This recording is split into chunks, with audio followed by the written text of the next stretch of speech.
It was a first in UFC history when Rousey and Carmouche battled it out in the octagon, UFC 157. It was not the fact that they were MMA fighters that made history, it was the fact that they were women, and were the first women showcased in a UFC event. What was thought to be a boys-only club, the sport of MMA is being infiltrated by female athletes. Jess Elverum has more on the story. MMA has exploded in popularity over the past few years, and many MMA gyms have made their names on the streets of Calgary. The Grizzly Cage is a brand new gym, and while men who train at the gym still outnumber the women, the amount of women signing up to explore the sport is continually growing.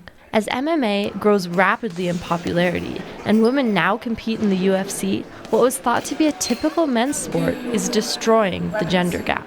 So you're going to have two combinations of two weapons that you're going to work on in your first round, okay? I think it's well overdue. I think that the women have been growing in talent and diversity over the past few years quite noticeably, and I think that it's essentially been a long time coming. The women are now competing at a level that is as exciting as the men, and I think that it's a great shift in the dynamic of the sport to have them finally getting the recognition that they deserve. And even for women looking for an alternative form of exercise and not hoping to make it pro, the classes offered at the Grizzly Cage are a great option. Basically, because of the way it made me feel.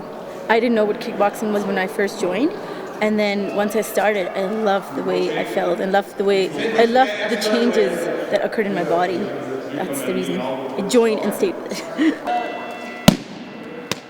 While the vast majority of women in this class will never step inside the UFC's octagon, the rare one will, and she will get to do it on the same night as the men.